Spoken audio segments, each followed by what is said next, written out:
بسم اللہ الرحمن الرحیم وَإِنَّكَ لَعَلَى خُلُقٍ عَظِيمٍ صدق اللہ العلی العظیم۔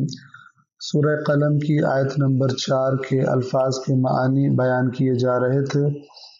خلق کے معنی بیان کیے تھے کہ انسانی طبیعت ایسی ہو جائے کہ وہ کسی کام کو آسانی سے انجام دینے لگے اور اسے اس میں کوئی ہچکچاہٹ اور مشکل محسوس نہ ہو۔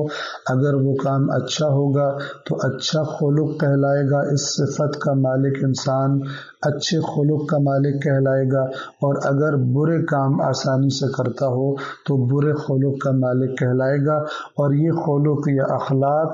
ایک دو دفعہ کام کرنے کا نام نہیں ہے، بلکہ جو چیز انسان کی طبیعت کا حصہ بن جائے وہ اس کا خلق یا اخلاق کہلائے گی۔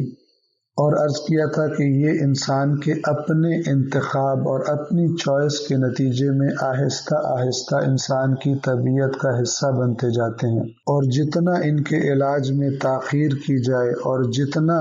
اس حالت میں انسان کی عمر زیادہ ہوتی جائے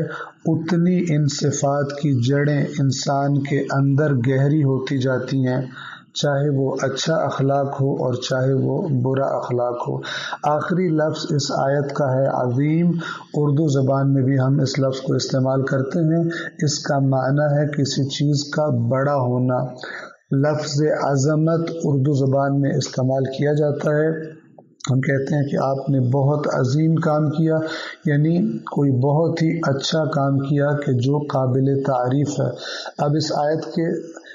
ترجمے کی طرف توجہ فرمائیں گے۔ وَإِنَّكَ لَعَلَى خُلُقٍ عَظِيمٍ، اور یقیناً آپ عظیم اخلاق کے مالک ہیں، قابل تعریف اخلاق کے مالک ہیں۔ توجہ فرمائیں گے کہ یہ آیت اگرچہ بذات خود رسول اللہ کے اخلاق کی تعریف کر رہی ہے، لیکن اگر پچھلی آیات کو دیکھتے ہوئے اس آیت کو دیکھا جائے تو اس کا معنی اور زیادہ واضح ہو جاتا ہے، اور اس آیت کی اہمیت اور زیادہ واضح ہو جاتی ہے۔ اور وہ کیا ہے کہ پیچھے کہا گیا کہ لوگ آپ کو کیا کہہ رہے ہیں؟ لوگ آپ کو مجنون کہتے ہیں، دیوانہ کہتے ہیں۔ اس کے علاوہ لوگ اور طرح طرح سے اذیتیں دیتے ہیں، تکلیفیں دیتے ہیں، آپ کو برے ناموں سے پکارتے ہیں، لیکن اس کے باوجود ان کے ساتھ آپ کا اچھا سلوک، ان کے ساتھ آپ کا خلوص، ان کی ہدایت کی تڑپ، ان کی برائیوں کا جواب اچھائیوں سے دینا، ان کے طعنوں کا جواب، ان کی اذیتوں کا جواب، ان کی ہدایت کی دعا مانگ کر دینا۔ یا جیسے مثال کے طور پر وہ بڑھیا رسول اللہ پر کوڑا پھینکا کرتی تھی، لیکن آپ کا اس بڑھیا کی بیماری کی خبر سن کر اس کی عیادت اور تیمارداری کے لیے جانا، یہ ساری کی ساری باتیں اس قدر برے سلوک کے باوجود آپ کا یہ سب کچھ کرنا یہ بتا رہا ہے کہ آپ عظیم خلق کے مالک ہیں، آپ بہترین صبر کرنے والے ہیں، آپ لوگوں کی جفا کے مقابلے میں وفا کے ذریعے جواب دینے والے ہیں، آپ ان کی اذیتوں سے ان کو عفو درگزر کرنے والے ہیں، ان کی ان خرابیوں سے صرف نظر کرنے والے ہیں، اور اس کے بدلے میں آپ پوری تڑپ کے ساتھ انہیں جہنم سے بچانے کے لیے شب و روز کوشش کرنے والے ہیں۔ گویا یہ آیت بھی اللہ کے نبی کو اس تکلیف کی حالت میں تسلی دینے کے لیے نازل ہوئی کہ جب پورا کا پورا معاشرہ رسول اللہ کو برا بھلا کہنے میں مصروف تھا، تو اس وقت خالق کائنات اپنے نبی کے اخلاق کی تعریف کرتا ہے کہ آپ کتنے اچھے اخلاق کے مالک ہیں، اور واقعاً اتنی برداشت اور اتنا صبر اور اتنی اذیت کے باوجود پھر بھی جا کر لوگوں کی ہدایت کرنا اور ان کے پیچھے چل چل کر اپنی بات کی طرف ان کی توجہ دلانا، اور یہ بتانا کہ جس راستے پر جا رہے ہو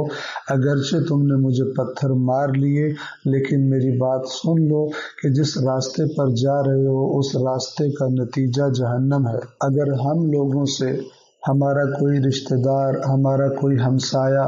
اونچی آواز میں بات کرے یا جیسی ہم نے توقع رکھی ہو اس سے اس توقع پر پورا نہ اترے،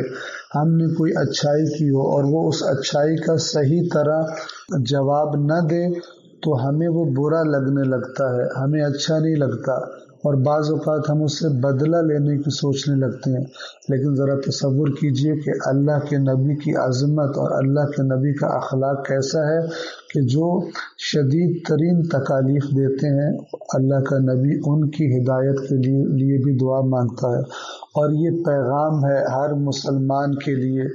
قرآن مجید نے اللہ کے نبی کی سیرت کو ہمارے لیے بہترین نمونہ قرار دیا ہے، اور اس سیرت کا ایک پہلو ہے برائی کا جواب اچھائی سے دینا، انسانوں کے ساتھ محبت کرنا، انسانیت کی نجات کے لیے تڑپ دل میں موجود ہونا۔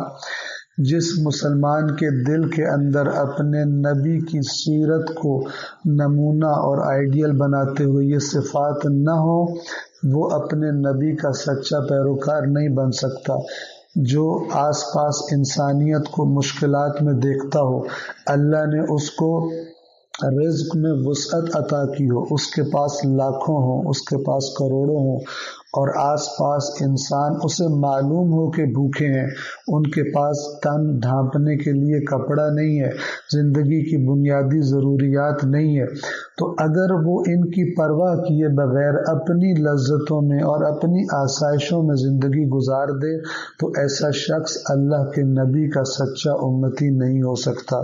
جو لوگوں کی غلطیوں کو معاف نہ کرتا ہو، جس میں برداشت نہ ہو، جس میں صبر نہ ہو، جو لوگوں سے بدلے لینے کی سوچتا ہو، اللہ کے نبی کی سیرت پر عمل کرنے والا نہیں ہے۔ اور گویا قرآن کی وہ آیت کہ جو نبی کو ہمارے لیے اسوہ حسنہ قرار دیتی ہے، یعنی آئیڈیل قرار دیتی ہے، یہ شخص، ایسا شخص اس آیت پر عمل کرنے والا نہیں ہوتا۔ بس جہاں یہ آیت اللہ کے نبی کو تسلی دے رہی ہے اور اللہ کے نبی کے اخلاق کی تعریف کر رہی ہے، وہیں پر ساتھ اللہ کے نبی کے ماننے والوں کو یہ پیغام بھی دے رہی ہے کہ اگر اس نبی کے ساتھ کوئی نسبت چاہتے ہو تو اس کی طرح کے اخلاق اپنانے کی کوشش کرو۔ ہم نے اسے اسوہ بنا کر تمہاری طرف بھیجا تاکہ تم اسے فالو کرو۔ والسلام علیکم ورحمۃ اللہ وبرکاتہ۔